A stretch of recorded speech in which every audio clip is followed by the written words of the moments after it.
On the other side of temporary pain, you get introduced to your other self. We think everything's permanent. And because we think it's permanent, we make permanent decisions based on temporary conditions. I'm super proud of where so many of you are right now. But I don't let anybody settle. I don't want us to become complacent. Man, I want you to engage with you. I want you to start confronting you. It's up to you to assemble yourself. You have to work on you. What we do is we shackle our mind. We are a prisoner in our own mind that this is all I can do. This is all I'm good at. We really do believe it's further away. Like, we honestly believe this thing is like a 20-year thing. And so because we believe that, we keep it there and we miss out on these, possibilities in our life. You have the power within yourself to change millions of lives by facing life, by facing yourself. Most people go through life quietly and safely, tiptoeing to an early grave. Find out what it is you want and go after it as if your life depends on it. You need to create a different relationship with pain in your life. The foundation of all strength is pain. There's always going to be storms on the horizon, but you've got to have the strength, the out and out arrogance to just keep getting up and keep carrying on. It's doing. That's how you get great at your craft.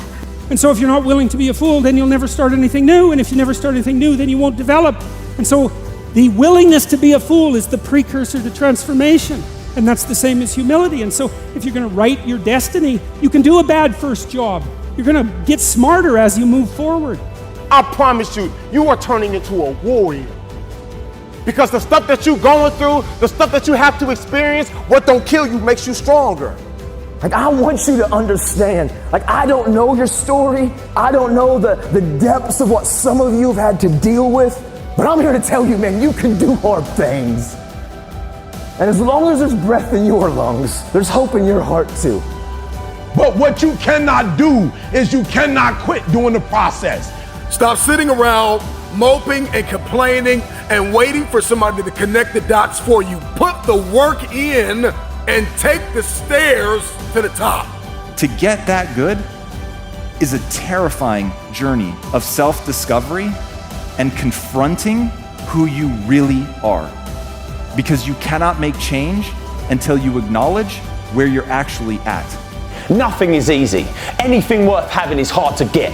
Admit that you can have anything you want, but it's going to be hard work. Admit that you are the only reason that you are where you are, and you are the only reason that you ain't where you want to be. Admit it. Take responsibility and accept it. Get off your ass and get to work. If you're suffering terribly, there's two options in front of you in some sense. One is you're suffering terribly and it's unjust, and you're suffering terribly because the cosmos itself. The other possibility is you're suffering at least in part because you're not everything you could be. Most of us, we live in a box, and we don't want to go outside that box at all, ever. Outside that box is all these possibilities of life. I now know that there is no cap on the human mind. There's no cap. We cap it ourselves. And there is a literature too that suggests that people are a lot more unhappy when they look back in their lives about the things they didn't do than they are about the mistakes they made while they were doing things. And so that's really worth thinking about too, because there's redemptive mistakes. And a redemptive mistake would be a mistake that you make when you go out and try to do something. You think, okay, I'm going to try to do this. And you're not good at it. You make a bunch of mistakes. It's like, what's the consequence if you pay attention? You're not quite so stupid anymore. That's the thing, is you've been informed by the results of your errors. Take some stumbling steps towards it. And as you take stumbling steps towards it, you become illuminated and enlightened and informed because of the nature of your experience, because you're pushing yourself beyond where you are and you're going into the country that you have not yet been in. And you learn something. And so if you stand still, you fall backwards. You cannot stand still because the world moves away from you if you stand still. And there's no stasis, there's only backwards. And so if you're not moving forwards, then you're moving backwards. And that's more of the underlying truth of the Matthew principle. To those who have everything, more will be given. From those who have nothing, everything will be taken. Everybody wants to get to a place, very few are willing to sacrifice to get there.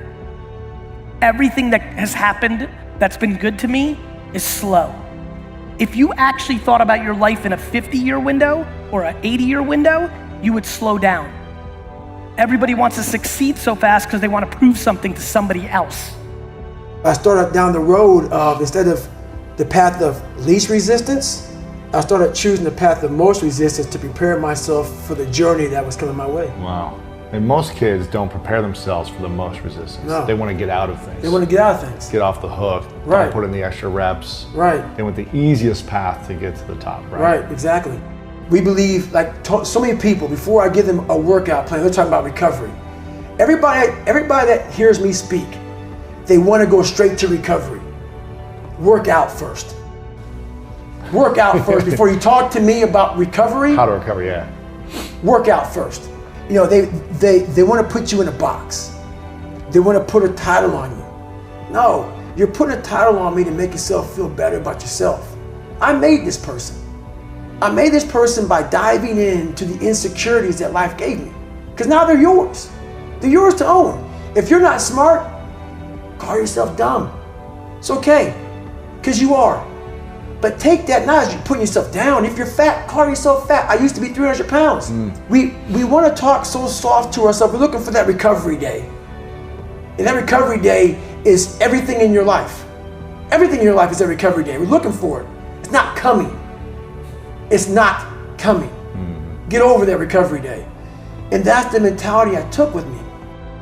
When you start to build yourself up and start to have the one thing that we don't have is confidence. Yep. Real, authentic confidence from hard work.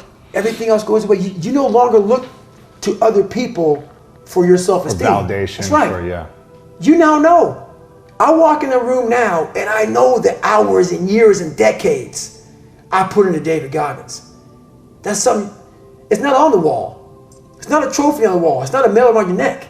I don't care how you perceive David Goggins, because through my journey, I figured out the one piece I was missing.